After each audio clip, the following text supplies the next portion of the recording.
I'd like to thank the presiding bishop for being here with us today. And again, thank the drummers as well for leading us. So, the Most Reverend Michael Curry.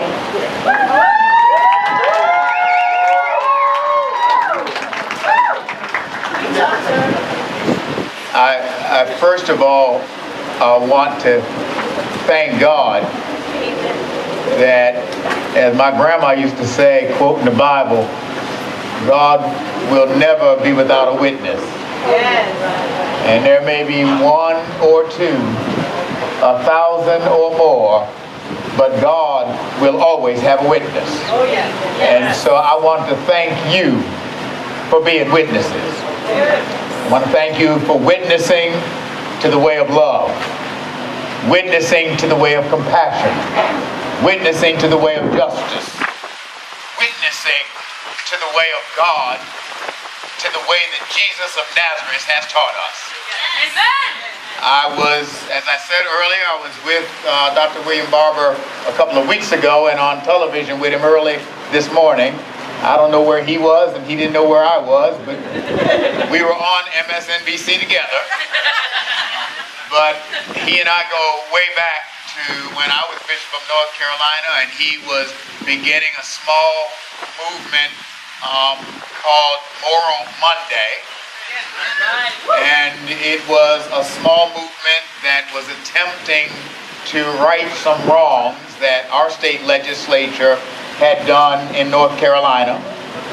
And we go back to those days when Moral Monday was a small, tiny group of people who went to the state capitol. And some of them started to get arrested and some of them stayed out and sang. And then Monday after Monday, they kept coming. They were a small group of people, but Monday after Monday, they kept coming. Come on. And some Episcopal clergy, like clergy here, came to me and said, "Bishop, we need your help." And I said, "You need money?" They said, "No." I said, "Now you're talking." And basically they kind of said, "We don't need just the money. We need you. We need Episcopalians.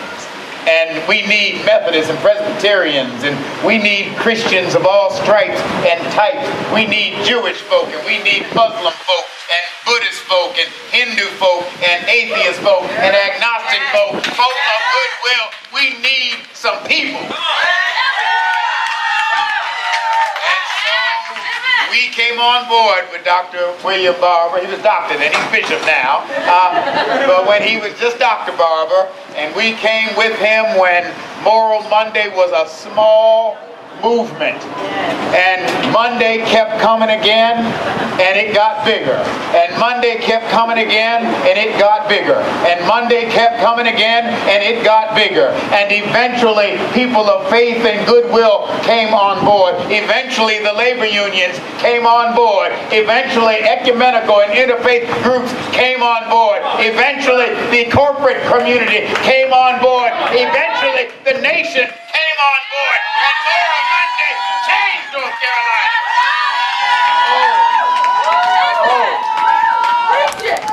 This is the way movements happen. They start out small, but they grow big. Jesus told a parable about how movements happen. It's about a parable of a mustard seed. He said a mustard seed, at least in his part of the world, was the smallest of all seeds. You could barely see it. It was indistinguishable from the oxygen in the air. It was so small you could barely see it. He said, but the kingdom of God, the reign of God, the movement of God in the world is like that mustard seed. Because it may be small, but when it gets planted and God's people do their work and God does his work, that little mustard seed becomes a great bush that can transform the whole environment.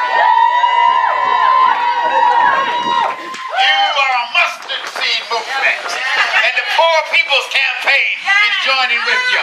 Mustard Seed Movement and clergy and people of all stripes are joining with you. A Mustard Seed Movement. I don't know where that video's going, but I got a feeling somebody's going to see it. And because of this Mustard Seed Movement,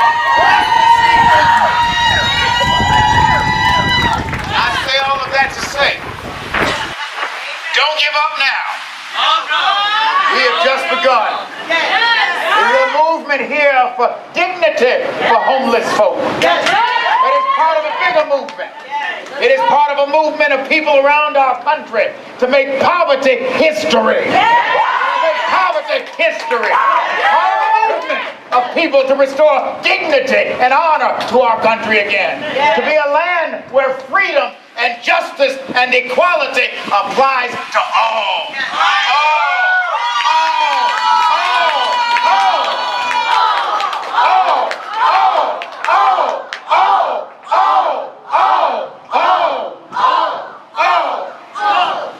And I'm here to tell you that I know I'm going to be quick. I'm going to sit down. But y'all have moved me. You have moved me. My sister, I can't tell you what this gift means. You have blessed me. But no, you have blessed us. And you have blessed a movement. Your courage is the courage of a Rosa Parks.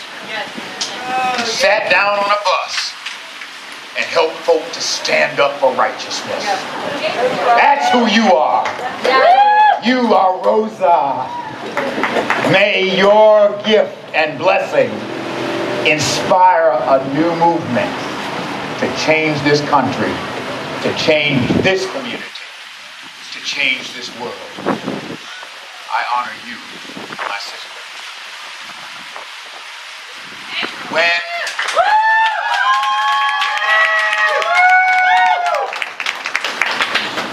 When we honor each other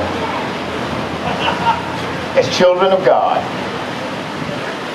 and if we are children of God, and I could be wrong, if we are all children of the same God, we all have the same great spirit and great parent, I think, right? If you have the same parent of somebody else, that means they're your brother. That's right. And that means you're their sister. Yeah. That means we are meant to be a family. Yeah. A family that takes care of each other. A family that loves each other. A family that builds homes for each other. A family that doesn't let anybody go without a home. A family that makes sure every child gets an education. A family. We are family. Yeah, we are. And the truth is, we will only be blessed when we bless each other. Amen. As family. And when that happens, the blessings multiply. I don't know if y'all saw it, but when we were heading here toward, are we in City Hall? That was yeah.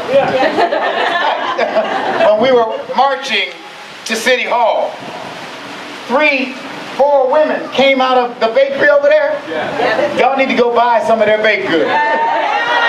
They came out of the bakery and they brought cupcakes. And they gave everybody cupcakes.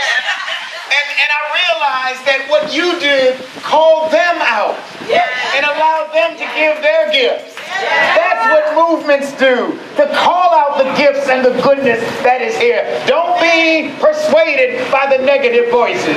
Don't be persuaded by the naysayers, but be persuaded by the cupcake givers. Be persuaded by the good folk. There are more good folk among us than the other. And we must rally the good folk among us and then change this community. So I'm going to stop now, but one more thing.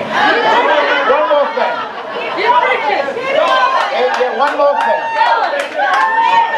I don't know fully about the community here. And I don't know all the details. And I don't know what your political leaders' religious perspectives and backgrounds happen to be. But I got a funny feeling a number of them may well go to church. I'm probably right about that. Yeah. Which means a number of them are probably Christian. Okay, so far, what was that? Anyway, a number of them, I probably would say that they are Christian.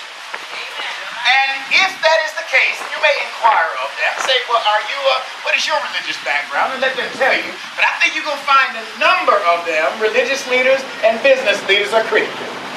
And you might want to just simply say, well, my brother, my sister, as a Christian, Jesus said, y'all know Jesus. As a Christian, Jesus said, you shall love the Lord your God with all your heart, all your soul, all your mind, and all your strength. Yeah. Said that's the first and the great commandment. And then Jesus said, now this is not Michael Curry. This is not Reverend Sarah saying this. No. This is not Bishop Greg over there saying this.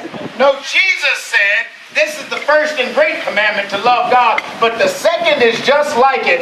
You shall love your neighbor as yourself. And then he said, on these two hang all the law and the prophets. Now Jesus said, if you want to know what God wants, not what business interests want, not what political expediency wants, if you want to know what God wants, he wants a world where folk love God and love their neighbor. So politicians and business folk, we want you to join us and help us love our neighbor, love our homeless neighbor, love our neighbor who's poor, love our neighbor who's wealthy. We want y'all to help us love the neighbor, because you said you were a Christian. I didn't say it. If you follow Jesus, you got to help us become a community of love.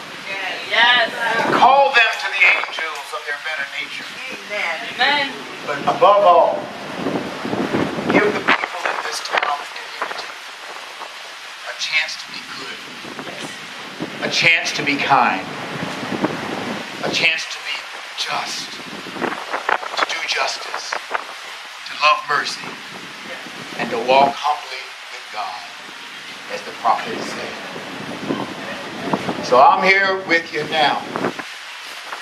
And I may leave to go where I don't even know where I'm going. I think we're going to Vancouver, I think. Is that right, Bishop?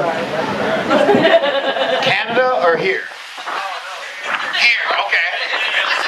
But I want you to know that even when some of us are not physically here, we stand with you. We stood with folk, the Sioux Nation at Standing Rock. We stood with them. Christian folk of all stripes and types, people of all goodwill, came, and that started as a little mustard seed. And it grew until finally the court spoke, and justice eventually is going to roll down. It started as a little mustard seed. Whole civil rights movement began when a sister like my sister here sat down on a bus and help folks stand up for justice. Hallelujah. You now are a mustard seed movement. You stand up for the homeless and help this community love the neighbor as the self. And you will not stand alone. The Episcopal Church stands with you. The Diocese of Olympia stands with you. People of goodwill and faith of all stripes and types stand with you. And if you don't believe me, watch social media in the next 15 minutes. You're already all over it. This is a movement to change the world, a movement to change this community. So walk together, children. Walk together, children. Don't you get weary. Don't give up. Don't give in, because there's a great camp meeting in the promised land. God love you. God bless you. And don't you quit. Don't you